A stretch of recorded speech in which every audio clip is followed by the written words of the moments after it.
Good afternoon. Today we're going to be dealing with 7-2, simplifying algebraic fractions with several terms. We just got done working on 7-1, dealing with simplifying algebraic fractions with just a couple terms. These are going to have multiple terms, more than two, most likely, but the steps are going to be the same, just going to be having more terms. So we're going to go into our introduction, our helpful hints, and our examples. Make sure if you do need help, you can look back at 7-1. Always make sure we're looking at our introduction, our helpful hints, and our examples before we get into our exercises. That way we are more familiar with what we're going to be looking into. And it should be more simple once you go through the helpful hints, the introduction, as well as the examples to jump into your exercises. So we're going to start with the introduction. Sometimes algebraic fractions have several terms in the numerator or the denominator. So it just means they may have several terms on the top or several terms on the bottom. They can also be simplified. Just remember that the approach is basically the same as when you simplified arithmetic fractions. So essentially what that means is they're the same steps as what we were just working on. It's just there's going to be more terms. Keep the following in mind when simplifying algebraic fractions with several terms. First, if possible, factor the numerator or the top. Numerator means the top. Second, if possible, factor the denominator. That's the bottom. And third, cancel out any common factors. Remember that an algebraic fraction is in its simplest form when the numerator and denominator have no common factors except one. I'm going to go through that one more time because it's very important. Remember that an algebraic fraction is in its simplest form when the numerator and denominator have no common factors except one.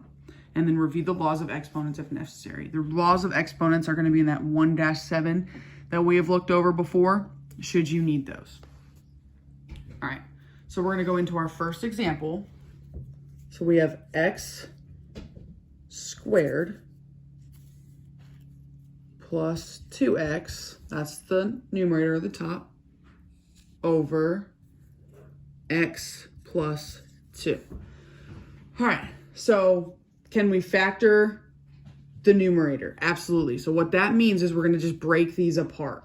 So it's going to become x, there's the first x plus 2.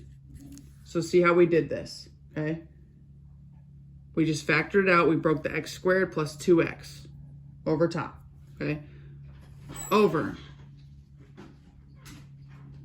On the bottom, we have x plus 2. So the bottom we kept the same. We factored out the numerator. Second, if it was possible to factor the denominator, it wasn't, so we kept the x plus 2.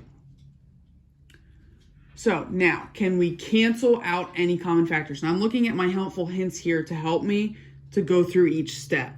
So the third step says, can you cancel out? Absolutely, we can cancel out. X plus 2 on the top and x plus 2 on the bottom. Those cancel. So all we are left with is x. So our final answer is just x.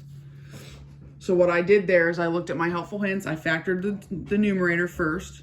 I couldn't factor the denominator, and then I could cancel out common factors. And what I was left with was my answer.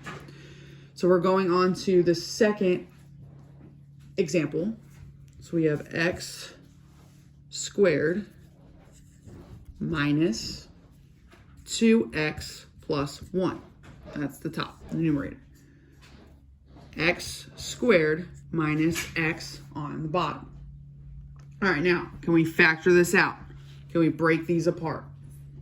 The top one, yep, we can definitely factor the top, the numerator. So we're left with x minus 1 and x minus 1. That's our new top. X minus 1 over x minus 1. And underneath it, we have x. So we're factoring out this. The denominator, x minus 1. So my first step was to factor the numerator or the top, which we did that, and we got x minus 1, x minus 1. Factor the bottom number, which got us x, in parentheses, x minus 1. And now can I cancel out? Absolutely, x minus 1 and x minus 1. So what I am left with is x minus 1 on top, on the numerator, x minus 1 on top, And what I'm left with on the bottom is just x. So our final answer is x minus 1 over x. Thanks for listening. Have a good day.